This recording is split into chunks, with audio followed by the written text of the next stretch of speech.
speakers now, and we have the second I think that clearly, if I ever had any doubt that there was something inherently wrong with us, that we are not up to the demands of modernity, my travels everywhere have showed me that that is not the case. And I want to end by saying that when people talk, we generally like to say, Nigerians, we are all the same. No, don't blame your leaders. Show me the Nigerians who will be in a position who will not make use of that position. I have seen literally hundreds of Nigerians who are clean and hardworking and deserving of good governance. I have seen. I was head of department of the literature in English at IFE. I can say of myself, and I say of Rocco Shekunisa, we ran a good, solid, clean department. I was president of ASU. We ran a good and clean and honest and progressive institution. I have met scores of Nigerians whom I can boast I have not met their equal in any other part of the world. So let us not lose sight of that. There's a lot that is wrong, so there's nothing inherently wrong with us. And we should not shift the balance on one side or the other, our leaders, social institutions, or ourselves. It's something in between. That's all I want to say. Or 2003 or something to ask.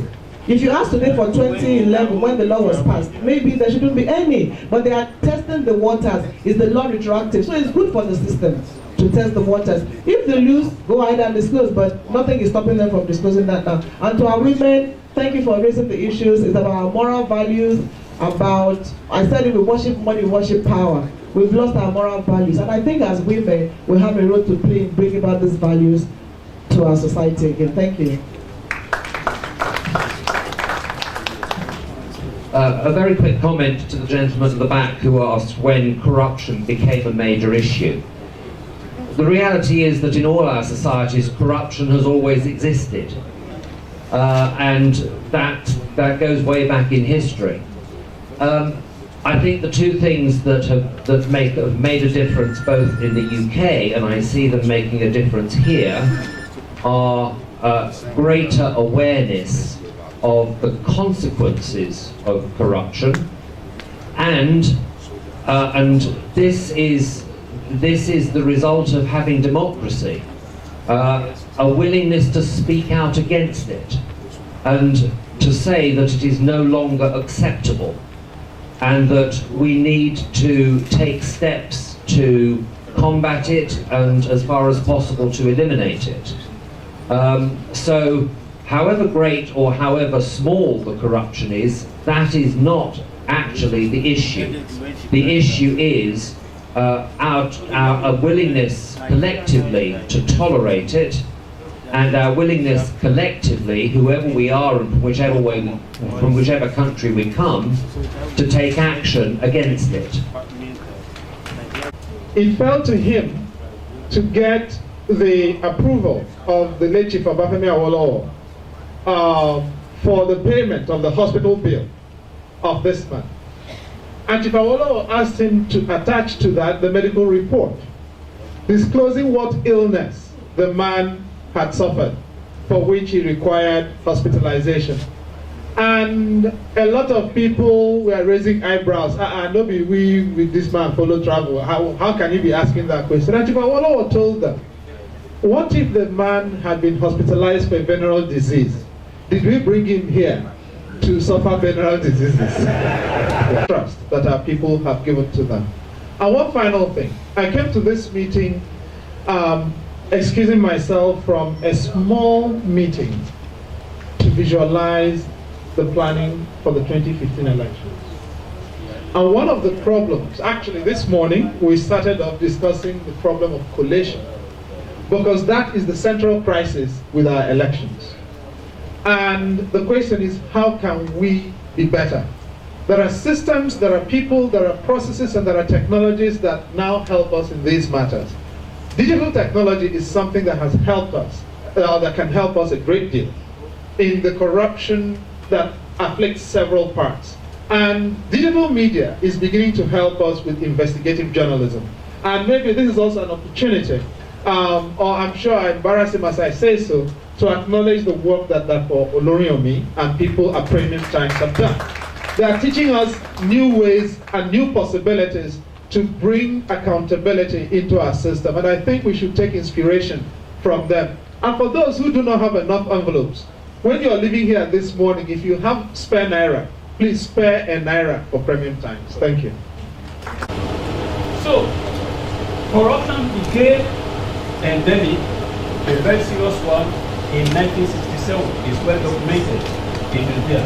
Before then, there might have been what Professor Jeyifo called, or the classification in psychology he made, corruption, corrupted. There was nothing like corrupted before 1967. And the type of corruption that existed before 1967 was the general minor one. Colonization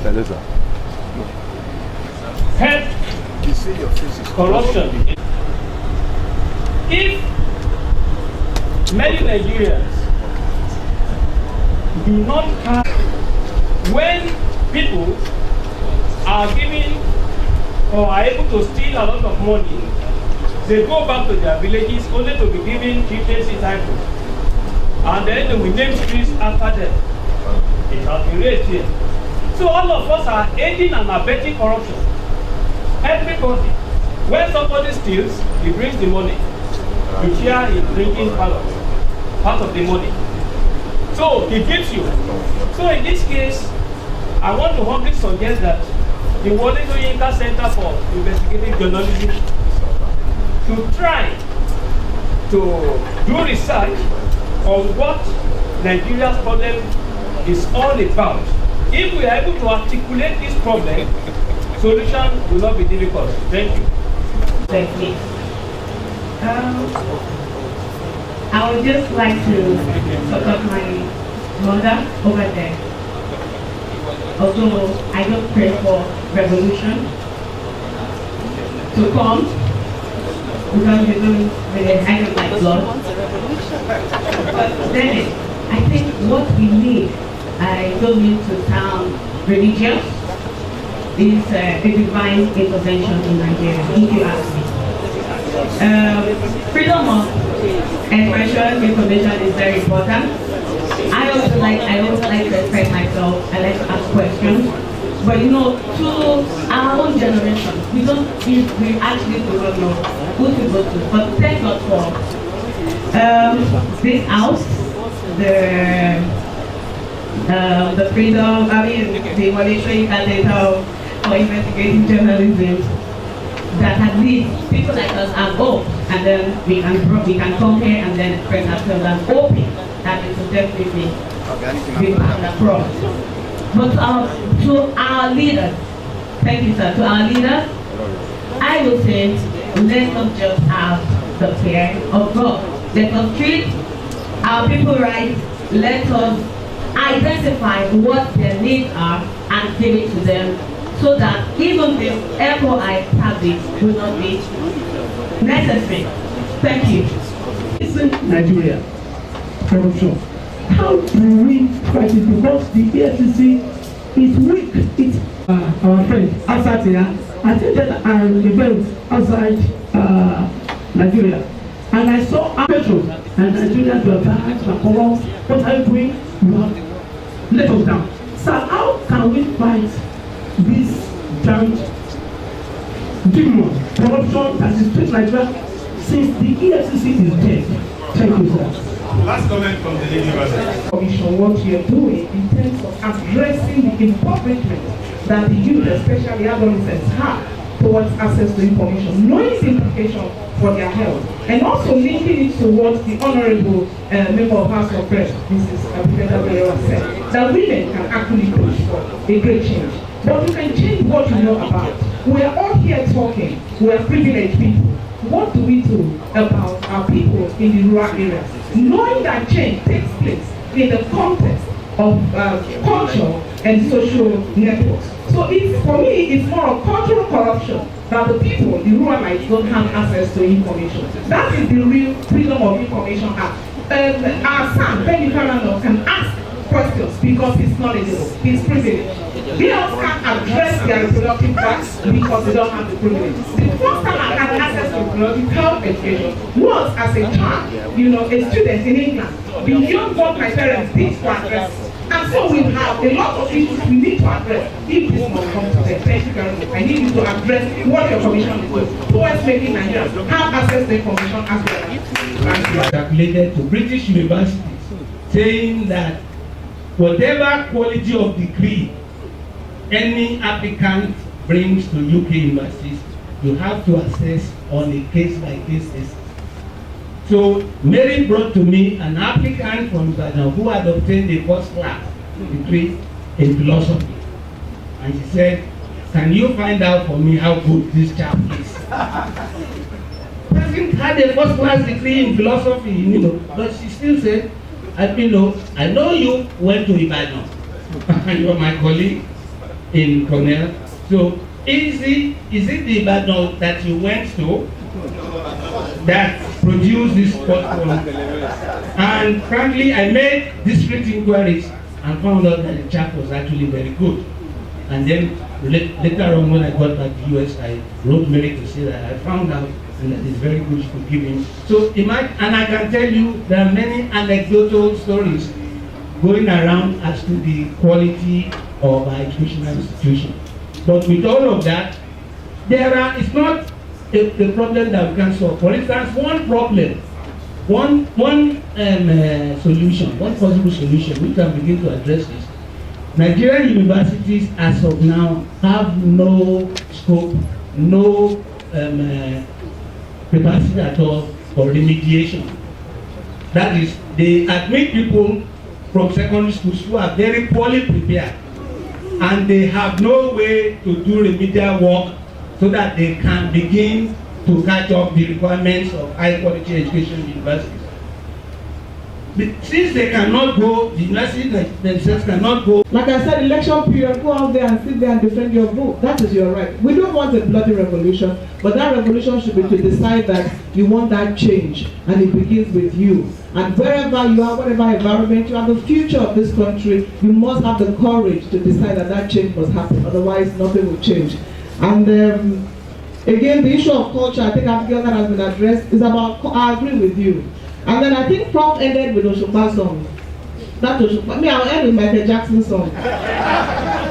I'm looking at the man in the mirror. Yeah. I'm looking at the man in the mirror. I'm asking him to change his ways. Just take a look at yourself and make that change. Let us make that change. It begins with us. Thank you. Again, just one brief comment from me. I was very struck by the comment I heard about the weakness of the EFCC.